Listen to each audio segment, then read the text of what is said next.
বন্ধুরা, আশা করি মা কালীর বড় মার কৃপায় আপনারা সবাই খুব ভালো আছেন, সুস্থ আছেন। যারা এই ভিডিওটি এখন দেখছেন, মহাকালী বড় মা তাদের ঝুলি ভরে দিন, তাদের সম্পদ দিন, তাদের চাকরি দিন, তাদের খ্যাতি দিন, তাদের সম্পদ দিন, তাদের মান দিন, সম্মান দিন। এবং যারা বছরের পর বছর ধরে জয় মা কালী লিখছেন, বলছেন, তাদের জীবনেও পরিবর্তন আসবেই। কমেন্টে লিখুন জয় বড় মা। যদি আপনি আজ প্রথমবার আমাকে দেখছেন, ওকে শুনছেন, তাহলে আজ আপনার অন্তত একটি ইচ্ছা অবশ্যই পূরণ করবেন মহাকালী বড় মা। এর আগে মহাকালী বড় মার বিভিন্ন রহস্যের কথা, বিভিন্ন গল্প কাহিনী এবং মন্ত্রের কথা আমি বিভিন্ন পর্বে আলোচনা করেছি। সেই পর্বের লিংক ডেসক্রিপশন ও কমেন্টে আছে, আপনারা দেখতে পারেন। আজকে 10ম পর্ব। আমি তোমাদেরকে অনুরোধ করছি, একবার এই ব্রাহ্ম মুহূর্তে উঠে মহাকালী বড় মাকে স্মরণ করে তো দেখো, তোমাদের জীবন বদলে যাবে। যদি এই বার্তাটি হৃদয়ে ছুঁয়ে যায়, কমেন্ট করে লিখে জানিও শেষ কবে তুমি মনের গভীর থেকে মাকে ডেকেছিলে। আমি তোমাদের নীল, তোমার অভিজ্ঞতা পড়ে খুশি হব আর প্রার্থনা করব তোমার জন্য। কখনো কি মনে হয় না, জীবনের পথে হঠাৎ যেন এক অদৃশ্য হাত আপনাকে থামিয়ে দেয়? কখনো কি মনে হয়েছে আপনার সমস্ত কষ্টের মাঝেও কেউ যেন আপনাকে শক্ত করে জড়িয়ে ধরে বলছে, ভয় পেও না, আমি আছি? বন্ধুরা, এই যে নীরব কিন্তু গভীর আশ্বাস, এটাই তো আমাদের মহাকালী বড় মার ডাক। জীবন মানেই ওঠানামা, জীবন মানেই ওঠানামা। সাফল্য আসবে, আবার ব্যর্থতার আধারও নেমে আসবে। কিন্তু বলুন তো, আমরা যদি সেই আধারের মাঝেও মায়ের হাত শক্ত করে ধরে থাকি, কষ্ট কি আর কষ্ট মনে হয়? মহাকালী শুধু ভয়ঙ্করী নন, তিনি করুণাময়ীও। তিনি আমাদের শেখান, অর্থের প্রয়োজন আছে, সাফল্যের প্রয়োজন আছে, কিন্তু তার থেকেও বড় প্রয়োজন আমাদের চারপাশের মানুষগুলোর হাত না ছাড়া। কেন জানেন? কারণ একবার যদি সেই প্রিয় হাত হারিয়ে যায়, পৃথিবীর সব সাফল্য মিলে সেই শূন্যতা পূরণ করতে পারে না। শ্রী রামকৃষ্ণদেব বলেছিলেন, যতই ঝড়ঝাপটা আসুক, কাঠের নৌকা বাঁচে না, লোহার নৌকা বাঁচে। আমাদের সংগ্রামই আমাদের লোহার নৌকা বানিয়ে দেয়। বন্ধুরা, কতবার এমন হয়েছে জীবনের কষ্টই আপনাকে আগের চেয়ে শক্তিশালী করেছে? কতবার ভেবেছেন আমি আর পারবো না, অথচ পরদিনই দেখেছেন আপনি পাহাড় সরিয়ে দিতে পারছেন। এটাই তো মায়ের করুণা। তিনি আমাদের না জানিয়ে আমাদের মজবুত করে তোলেন। সৌভাগ্য মানেই কি কেবল অর্থ বা খ্যাতি? না, সৌভাগ্য মানে সেই মানসিক শান্তি, সেই অভ্যন্তরীণ আনন্দ যা মায়ের কৃপায় আমাদের ভিতরে জন্মায়। যখন আমরা গভীর বেদনার মাঝেও মায়ের নাম জপ করি, যখন সমস্ত হারানোর পরেও তাকে আঁকড়ে ধরি, তখনই তিনি আমাদের জীবনের প্রকৃত অর্থ শিখিয়ে দেন। আজ একটু থামুন, গভীর নিঃশ্বাস নিন, আপনার জীবনের কঠিন সময়গুলো মনে করুন। তখনও কি কোথাও না কোথাও অনুভব করেননি যে মা আপনাকে শক্তি দিচ্ছেন?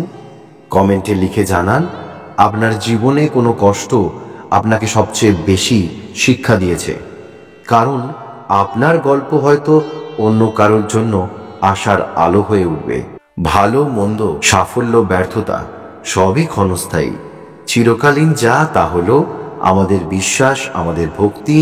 তাই আসুন আজ থেকেই মহাকালী বড় মার হাত ধরে হাঁটতে শিখি। সাফল্যের পিছনে দৌড়াই, কিন্তু কখনো প্রিয়জনের হাত না ছেড়ে। কারণ শেষে যা থাকে তা হলো ভালোবাসা, করুণা আর মায়ের আশ্রয়। এইভাবেই প্রতিটি কষ্টের রাত পার হয়ে একদিন সুখের প্রভাত আমাদের দরজায় কড়া নাড়বে। আর সেই সময় আমরা হাসি মুখে বলতে পারবো, মা, তোমার কৃপা ছাড়া আমি কিছুই নয়। কখনো কি এমন হয়েছে জীবনের সব দরজা যেন হঠাৎ বন্ধ হয়ে গেছে, হৃদয় যেন দুঃখের ভারে অবশ হয়ে আছে, তারপর হঠাৎই কোথা থেকে যেন এক অদৃশ্য আলো এসে বলে, ভয় পেও না, আমি আছি তোমার পাশে। হ্যাঁ, এই আলো বিশ্বাসের, এই আলো মায়ের আশ্রয়ের। এই আলোই আমাদের মনে করিয়ে দেয় যে যখন চারপাশ অন্ধকারে ঢেকে যায়, তখন কোথাও না কোথাও আশা বেঁচে থাকে। মা কালী বড় মা কখনো সরাসরি আমাদের সামনে এসে দাঁড়ান না, তিনি সংকেত পাঠান নীরবে কোমলভাবে, যেন মা ঘুমন্ত সন্তানের গায়ে চাদর দিয়ে দেন। আপনি কি সেই সংকেতগুলো খেয়াল করেন? কখনো কি মনে হয়েছে হঠাৎ আপনার মন শান্ত হয়ে গেল, অথবা কোনো প্রার্থনা অকারণেই পূর্ণ হয়ে গেল? এগুলোই তো সেই ইঙ্গিত যে মা আপনাকে ছুঁয়ে গেছেন। মনে রাখবেন, সুখ দুঃখ দুটোই জীবনের শিক্ষক। যত অন্ধকার ঘনায় ততই ভোরের আলো উজ্জ্বল হয়ে ওঠে। মা কালী আমাদের শেখান, কষ্টকে ভয় পেও না, তাকে বন্ধু বানাও।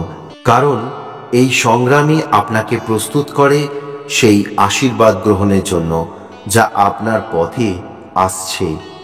আজ আমি আপনাদের জানাবো এমন কয়েকটি পবিত্র সংকেতের কথা, যেগুলো দেখলে বুঝবেন মা কালী বড় মা আপনার জীবনে শুভ সংবাদ নিয়ে আসছেন। আপনার অপেক্ষা শেষ হতে চলেছে, কিন্তু শোনার আগে একটু ভাবুন তো, আপনার জীবনের কোন মুহূর্তে আপনি অনুভব করেছেন, হ্যাঁ, ঈশ্বর আমার প্রার্থনা শুনেছেন? কমেন্টে লিখে জানাবেন, কারণ আপনার অভিজ্ঞতা অন্য কারোর অন্ধকার জীবনে আলো হয়ে উঠতে পারে।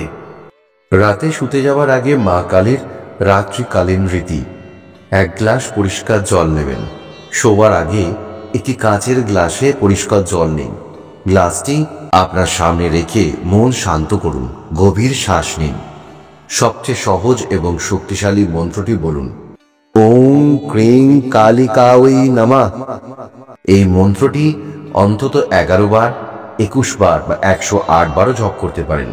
প্রতিবার জপ করার সময় মনে মনে কল্পনা করবেন, মা কালী বড় মা আপনার জীবনের সমস্ত অন্ধকার, দুর্ভাগ্য, বাধা দূর করে দিচ্ছেন এবং আপনার পথকে আলো, সমৃদ্ধি ও শান্তিতে পূর্ণ করছেন। মন্ত্র জপ শেষ হলে সেই জলে হালকা ফু দেবেন।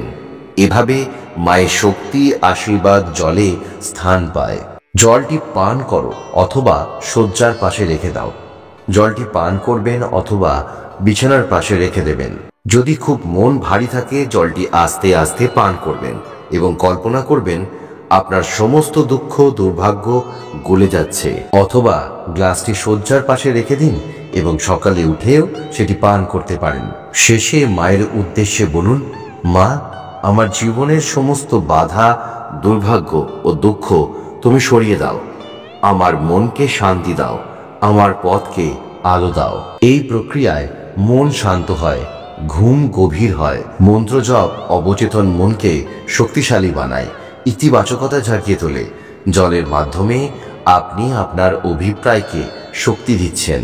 আধ্যাত্মিকভাবে মা কালী বড় মা আপনার সুরক্ষা চক্র সক্রিয় করেন এবং আশীর্বাদ প্রদান করেন। আজ এটুকুই, আবার কালকে দেখা হবে। মা কালীর কৃপায় আপনারা সবাই খুব ভালো থাকবেন, সুস্থ থাকবেন।